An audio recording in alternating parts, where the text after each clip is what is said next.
નમસ્કાર વિદ્યાર્થી મિત્રો, સ્વાગત છે તમારું એમડબ્લ્યુપી એજ્યુકેશન યુટ્યુબ ચેનલમાં। આજે આપણે જોવાના છીએ આઈડિયલ ની અંદર ધોરણ નંબર 8 માં ચેપ્ટર નંબર 6 ભરત એકાંકી, બરોબર। તેના વિશે આપણે સોલ્યુશન કરવા જઈ રહ્યા છીએ। તો ડાયરેક્ટ આપણે સોલ્યુશન શરૂ કરી દઈએ। તો પ્રશ્ન નંબર 1 આપણને વિકલ્પ આપેલો હોય તે પ્રમાણે વિકલ્પથી શરૂ કરીએ। તો પહેલું છે ભરત પાઠ के लेखक कौन थे? तो आवशे राजा लक्ष्मण से। तपस्विनी ने बालक से सिंह शावक को छुड़ाने के लिए किसे बुलाया? तो एम आवशे राजा दुष्यंत को। बालक भरत किस वंश का था? तो एम आवशे पुरु वंश का। बालक की माँ का नाम क्या था? तो एम आवशे शकुंतला। बालक की बाह पर बंधे रक्षाबंधन का क्या नाम था? तो एम आवशे अपराजित। रक्त स्थान की पूर्ति कीजिए खाली में। पहलू है यह बालक अवश्य किसी तेजस्वी का पुत्र है। बालक का मुख अग्नि के समान दमक रहा था। तीजो पूर्ववंशी युवावस्था में महिलाओं में और वृद्धावस्था में वन में रहते हैं, महलों। मेनका नामक अप्सरा की बेटी के प्रताप से भारत का जन्म देवपितर के इस तपोवन में हुआ था। चलो खरा खोटा छे। बालक बाद के बच्चे का किशोरते हुए लाता है, तो विधान छे खोटो।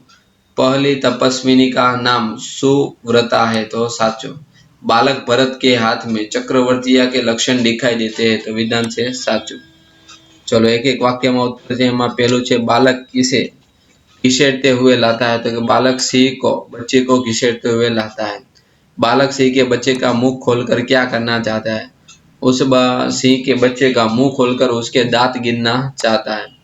ऋषियों ने बालक का क्या नाम रखा? तो उसका बालक का नाम सर्वदमन रखा था।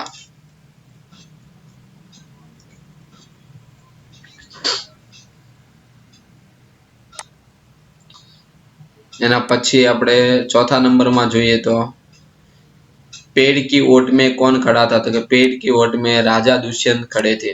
भारत की ओर किसका स्नेह उमड़ रहा था? भारत की ओर, भरत की ओर राजा दुष्यंत का स्नेह उमड़ रहा था।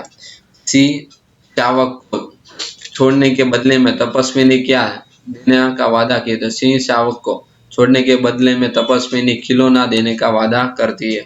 बालक की हथेली देखकर राजा दुष्यंत क्या सोचते हैं? बालक की हथेली देखकर राजा दुष्यंत सोचते हैं कि इसके हाथ में चक्रवर्तीय के लक्षण और उंगलियों में अद्भुत जाल है। तपस्विनी बालक के लिए कौन सा खिलौना लाते हैं? बरोबर, तपस्विनी बालक के लिए मिट्टी का मोर लाते हैं। दुष्यंत बालक के प्रति क्यों आकृष्ट हो गए? तो बालक सुंदर, निर्भक था और हठीला था। उसकी इन्हें विशेषताओं से उन्हें विशिष्ट से मुग्ध होकर दुष्यंत बालक के प्रति आकृष्ट हो गया। भाई राजा दुष्यंत बालक को क्या कहकर संबोधित कर रहे थे? राजा दुष्यंत बालक को ऋषि कुमार कहकर संबोधित कर रहे थे, क्योंकि तपोवन में देखकर उन्हें उसे ऋषि कुमार समझता था। राजा दुष्यंत और बालक को साथ में देखकर तपस्विनी को अचंभा क्यों हुआ? राजा दुष्यंत और बालक को साथ के देखकर तपस्विनी अचंभित हो गई, क्योंकि उन दोनों की सूरत एक दूसरे से मिल रही थी। शकुंतला किसकी बेटी थी? शकुंतला मेनका नामक अप्सरा की बेटी थी। तपस्वी ने बालक को खिलौना देते हुए क्या कहती है? तपस्विनी बालक को खिलौना देते हुए हे सर्वदमन, यह शकुंतल भाग्य देखा। बरोबर, बालक की बाह पर रक्षाबंधन किसे बांधा था? बाह पर रक्षाबंधन महात्मा मरीचि के पुत्र कश्यप ने बांधी थी।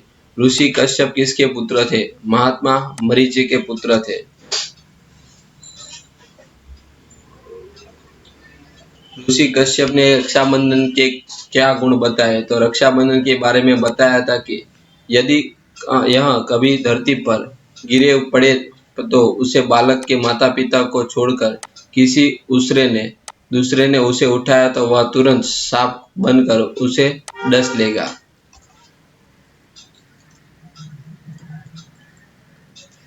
नेक्स्ट प्रश्न नंबर 6 આપણે વિશેષણ આપણે बताववाना છે। એમાં પહેલું છે ओम चतुर लड़का है। बरोबर, तेमा चतुर जे छे ते गुणवाचक संज्ञा छे। श्याम 20 किलो आटा लाता है, तो 20 किलो ये परिमाणवाचक संज्ञा छे। सानिया बाजार में थोड़ी चीनी लाई, तो थोड़ी यानी परिमाणवाचक संज्ञा छे। शायर के पास 10 रुपये, तो 10 ये संख्यावाचक संज्ञा छे।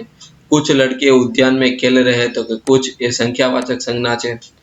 समानार्थी शब्द છે એમાં ઓટ તો આઠ, એના પછી નાહર તો શેર, વૃત્તાંત તો વર્ણન યાની ઘટના, આચરણ તો વ્યવહાર, કુલ તો વંશ, ઉજ્જવલ તો સ્વચ્છ, હઠીલા તો જીદ, મુખ તો મુખ, જંગલ तो वन। चलो शब्द समूह માટે एक शब्द લખવાના છે।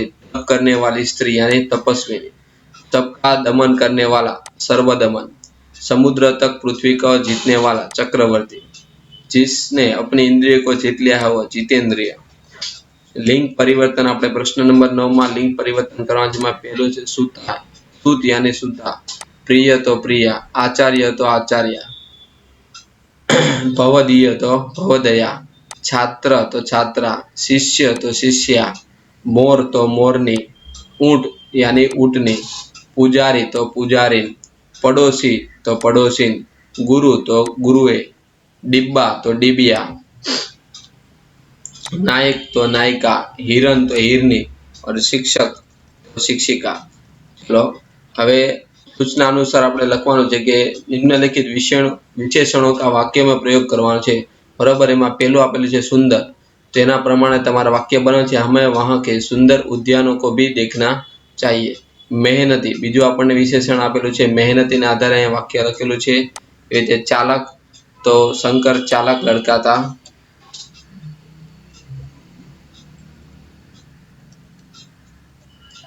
चलो शब्दनी अंदर આપણે ઉપસર્ગ અથવા પ્રત્યય કયા લાગેલા છે તે આપણે લગાડવાના અને નવો શબ્દ બનાવવાનો છે। પહેલામાં અ વત્તા જ્ઞાન એટલે અજ્ઞાન, બીજું છે માનવ વત્તા તા તો માનવતા, ત્રીજું છે સુ વત્તા મુખ તો સુમુખ, એના પછી છે ગોર વત્તા હાજર તો ગેરહાજર, સમાજ વત્તા એક તો સામાજિક, ફલ વત્તા ઈન તો ફૂલીન, એના પછી અ વત્તા હિંસા તો અહિંસા, શાન વત્તા દાર તો શાનદાર। चलो હવે પેરેગ્રાફ તમને આપેલો છે, તમારે વાંચવાનું છે અને તેના ઉપરથી અહીંયા પ્રશ્ન આપેલા છે, એના ઉત્તર લખવાના છે। એમાં પહેલો પ્રશ્ન છે एक अच्छा जंगल क्या कहलाता है? एक अच्छा जंगल जैविक भंडारों का घर कहलाता है। जो जंगलों को ज्यादा छाटने या खत्म करने से क्या नुकसान होता है? तो वे चीजें सभी नष्ट हो जाती है जिनके हमें कभी भी बहुत जरूर हो सकती है। इस આપણે શીર્ષક લખી તો જંગલ એક જૈવિક ભંડાર ઘર એ બનશે। એના પછીનો પર્યાયવાચક શબ્દ આપણે લખવાનો છે। જંગલ તો આનંદ, ઘર તો ગૃહ અથવા મકાન, बहुत તો જ્યાદા, અને પરિચ્છેદના આધારે આપણને સવાલ છે એ તમને આપેલો છે। Thank you.